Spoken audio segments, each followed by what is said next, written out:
Alright, welcome back everybody. Little update. I just mowed with the 1811. I started mowing with the 682. A little bit of an issue starting out. The deck didn't want to spin. I remember from my other videos, this deck, when I got it, was stuck and frozen. I got it freed up, greased it, and just didn't use it. It sat all winter. Went to use it, it was stuck again. I have put grease in this thing and put grease in it and put grease in it and put grease in it, and I thought, well, I'll run it a little bit, put more grease in it, and it should be fine, which I think I'm going to have to do it again. Probably going to have to pull the deck off of it to do it. Really don't want to, because this thing is a bear to get out from underneath there. You actually have to physically jack the tractor up to get it out. The other ones, because they just slide out, but the center pulley on these stick up a lot more. You probably can't even see it, but they stick up into the undercarriage a lot more, and so I'm gonna have to jack it up to pull it off, and I really don't want to pull it off because this thing was a nightmare to get hooked up. I don't know what spindle it is. It could be all three of them. I don't know.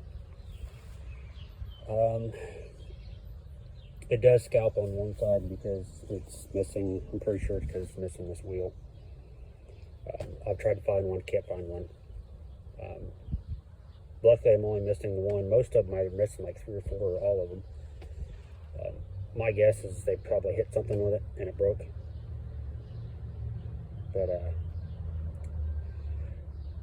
the deck doesn't go very tall, and like I said, it scalps it pretty bad.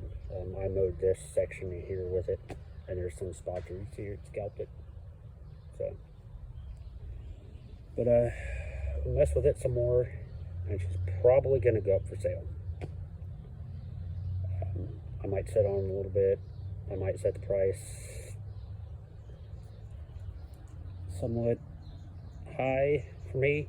Anyway, probably not for anybody else, but for me, and then if I sit on it, I'll sit on it. So it's a little update on that.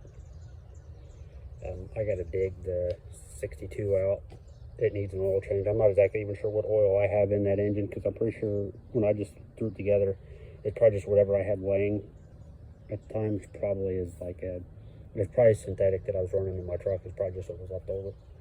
So I'm going to change it, make a mess of doing it. Because I'll probably pull the filter, the oil filter, flush it out, throw it back on, put fresh oil in it that I know what it is, and go from there. But a little bit of update. No, this is not. So the shrouds were originally in this when I got it, because this was originally a 1541, but Cub marketed it as a Magnum 15. Well, there is no Magnum 15. It's actually a Magnum 18. It was just that's a sticker. But working on the carb here, I did get a somewhat carb rebuild. That about the only thing you can get for these. It was basically just new gaskets, and it actually was for a Carter like 26 or 30 carb. But the gaskets are all the same. Doesn't come with any new needles. Comes with a new ring for the carb bowl, and then I put a new seat in it because it was sticking. Well, I put a new one in it, and it's fine. I think this carb's good to go now, because at the last video, it was leaking gas, and I thought it was the seal for the bolt, which the carb gasket set had a new seal for it also. I already swapped it. And I thought it was the gasket. Put a new one on it, filled it full of gas. It was still doing it. And I got to looking at it. Probably not going to be able to see it. I've even got to find it. Let me see if I can't find it, because I marked it. Okay. Probably not gonna see where those scratch marks are. I kind of marked it Come on, phone, focus. There.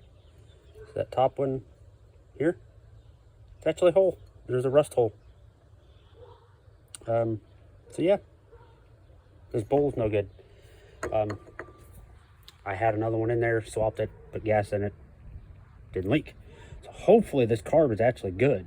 I think what was happening, it was just sucking air and it was leaking. And so none of the adjustments on the needles did absolutely anything. So, I don't know, this thing's probably gonna sit on the floor. Did finally get the regulator. I actually had bought this regulator to put on this one because I didn't want to tear anything off of this that I had to. But the mail service lost that for some reason. It's probably in somebody else's mailbox. They do it all the time. I live in an apartment complex where you have just those giant, kind of looks like this, like, you know, there'd be somebody's mailbox, somebody else's mailbox, and I get other people's mail all the time. So it sat in somebody else's mailbox for about 4 weeks. Bought a aftermarket magneto, which I've already got it in there. It was like 12 bucks. You know what? If it doesn't work, I ain't worried about it. I know a lot of people don't trust them. And this has been a while, and it's been for a different engine, but I actually had one. I had bought one for a Briggs opposed twin. That was like 15, 16 bucks. Might have been like 20. And I had that mower for 6 years. Didn't have a problem with it. As far as I know, it's still working. So yeah, she's all buttoned up here. Probably gonna go sit on the floor with the other two that are sitting in there. Still actually have another one I gotta pick up. So it'll be 4 of them sitting. Yeah, 4 of them sitting. So yeah. But put this thing away. Put the air cleaner and everything back on it. Dig the 62 out. And yeah, try to enjoy a somewhat Sunday. Had to work yesterday, so I didn't really get a chance to get out and work on stuff. So I'm trying to take advantage of today. But hey, that'll be it. Thanks for watching. Watch the other videos if you want to. Appreciate it.